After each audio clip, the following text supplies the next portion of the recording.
Hello everyone, welcome to my channel economics simplified.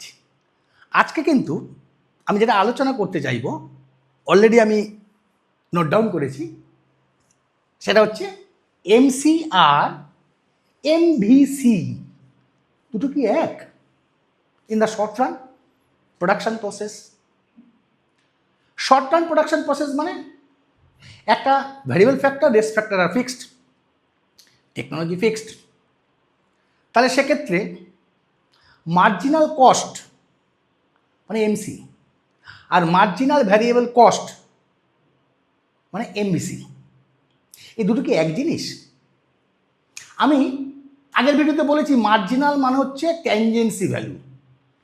তাহলে টিসির উপর tangent টানলে এমসি পাবো, ভিসির উপর ট্যানজেন্ট টানলে এমভিসি পাবো। যদি এবার অ্যালজেব্রি জায়গায় আসো, change in TC due to one additional unit of production MC, change in TVC due to one unit of additional production MBC.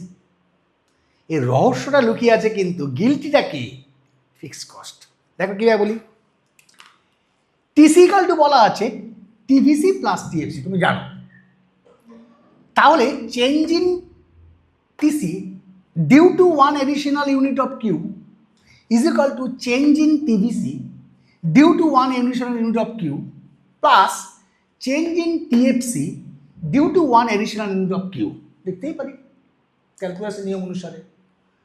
তাহলে সেক্ষেত্রে change in TC by Q এটাকে আমরা বলছি এমসি, দিস ইজ এমসি। আর change in TVC by Q এটা হচ্ছে আমি MBC লিখেছি। এটা কোথায় গেল? উড়ে গেল? একদম তাই। কেন? চেঞ্জ ইন টিএফসি তার মানে কোয়ান্টিটির পরিবর্তনের জন্য টোটাল ফিক্সড কস্টের কতখানি পরিবর্তন, ওটার সাথে ভালো বুঝতে হবে, তাহলেই তোমার উত্তর। বললাম না, ইকোনমিক্সটা ভীষণ সহজ, যদি একবার বুঝতে পারো, মুখস্থ করে কিছু হবে না।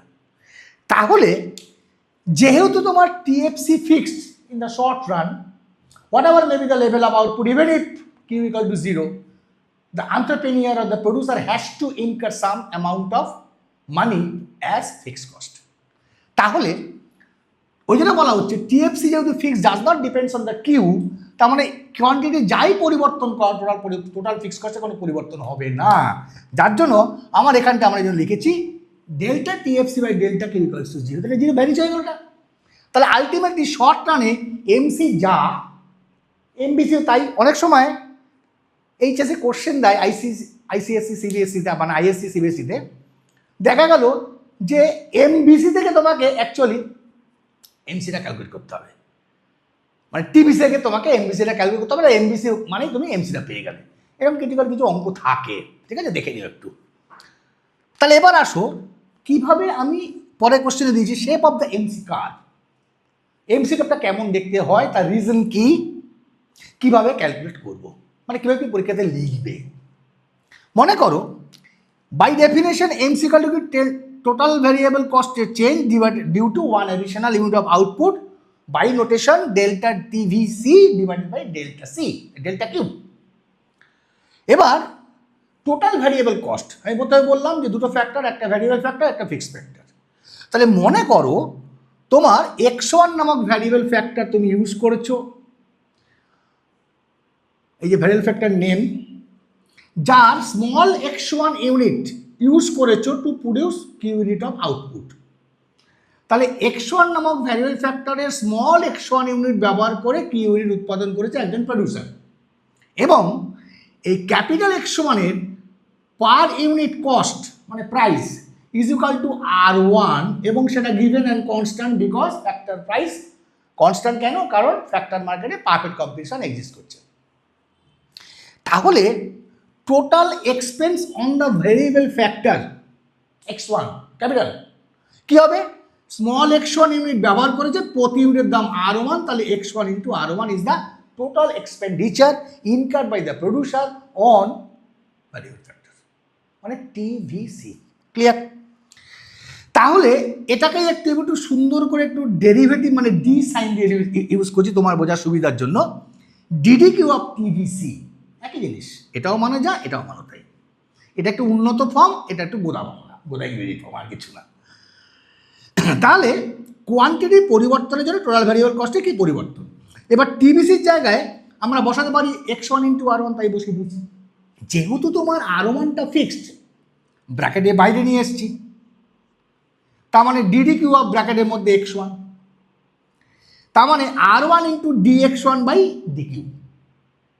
এবার এটাকে একটু কায়দা করে একটু লিখেছি কীরকম, R1 হোল ডিভাইডেড বাই উল্টে দিয়েছি ডিকিউ বাই dx1, কারণ উল্টে গেলে পরে আবার সেই জায়গাটাই এই জায়গাটাই ফিরে আসবে।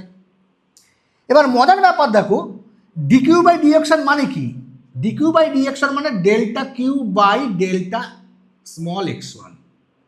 তার মানে কি স্মল x1টা কি, স্মল x1 হচ্ছে ক্যাপিটাল x1 নামক ভ্যারিয়েবল ফ্যাক্টরের ইউনিট। তাহলে ক্যাপিটাল x1 নামক ভ্যারিয়েবল ফ্যাক্টরে যদি সামান্য পরিবর্তন করো, তাহলে মোট উৎপাদন কতখানি পরিবর্তন হবে। তো সেটাই তো তোমার marginal productivity of capital x1।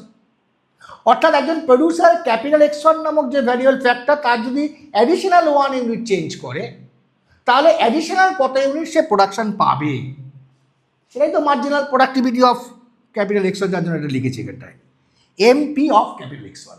আমি বলেছিলাম যে cost is the reverse image of production, উল্টো প্রতিবিম্ব। তাহলে আমি কী পেলাম, রিলেশনটা মারাত্মক পেয়ে পেলাম, দুটো চ্যাপ্টারে একটা কম্বাইন্ড একটা ব্লেন্ডিং ফর্ম পেয়ে গেলাম। কীরকম, MC equal to R1 by MP x1। R1 যেহেতু ফিক্সড, তাহলে এমসির সঙ্গে এমপি x1-এর ইনভার্স রিলেশনশিপ, বিপরীত সম্পর্ক। এবার এমপি যা হবে ফিচার, তার ঠিক উল্টোটা হবে এমসি।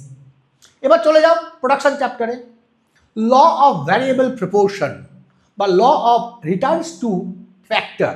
তাতে আমরা কি দেখেছি, প্রথমে এমপিটা বাড়তে থাকে যত তুমি x1-এর পরিমাণ বাড়তে থাকছো একজন প্রডিউসার, তারপর একটা সময় পর ম্যাক্সিমাম হয়, তারপর কমতে থাকে, তারপর একটা সময় জিরো হয় যখন টোটাল প্রোডাক্ট ম্যাক্সিমাম, তারপর আস্তে আস্তে এমপিটা নেগেটিভ হয়ে যায়। এটাকেই আমরা বলছি law of diminishing marginal productivity theory. তাহলে এমপি যখন বাড়ছে, টোটাল রেশিওটা কমছে, তার মানে এমসি কমছে, এরকম এমসি কমছে। এমপি যখন ম্যাক্সিমাম, তখন যদি একটা R1-কে একটা স্মল নাম্বার 2 টাকা 5 টাকা 10 টাকা, তাকে যদি কয়েক কোটি দিয়ে ভাগ করি, মানে বড় নাম্বার, তাহলে ফ্র্যাকশনটা জিরোর কাছাকাছি, মানে মিনিমাম হবে পয়েন্ট সামথিং, তার মানে এমসিটা মিনিমাম। তারপর অ্যাজ পার রুলস, যেহেতু এমসি কমছে, তার মানে এটা কমা মানে ফ্র্যাকশনটা বাড়ছে, আর ফ্র্যাকশন বাড়া মানে এমসি বাড়া, তার মানে এমসিটা বাড়ছে। তার মানে এমসিটা প্রথমে কমলো, তারপর মিনিমাম হলো, তারপর আস্তে আস্তে বাড়তে থাকলো। অর্থাৎ এমসি জায়গাটাকে দেখতে ইংরেজি অক্ষর ইউ শেপ। রিজন কি, রিজন হচ্ছে law of variable proportion operate in the short run production process, or you can say the law of returns to factor operate in the short run production process. এই তো কি আছে, একটু ভালোভাবে ক্যালকুলেশনটা রাফভাবে নিজেকে হোমটাক্সে করে নিতে হবে, নোট ডাউন করতে হবে। এইভাবে বিভিন্ন ক্রিটিক্যাল প্রশ্নগুলো আমি এখানে তোমাদেরকে সহজ করে বোঝানোর চেষ্টা করব। ভিডিওটা ভালো লাগলে পরে একটু লাইক দিও, কোনো জায়গায় কোনো কনফিউশন থাকলে আমাকে কমেন্ট বক্সে গিয়ে কোশ্চেন রেজ করতে পারো, আর যত পারবে তোমার বন্ধুবান্ধব সবাইকে শেয়ার করতে পারো। এবং চ্যানেলটাকে যদি সাবস্ক্রাইব করে না থাকো, তাহলে অবশ্যই এখনই সাবস্ক্রাইব করে রাখো। দেখো, এটুকু আমি তোমাদের কাছে অবশ্যই দাবি রাখতে পারি, তবেই আমার পরিশ্রমের ফল আমি পাবো তোমাদের কাছ থেকে, তাই না? তাহলে অপেক্ষা করো পরের ভিডিওর জন্য, ততদিন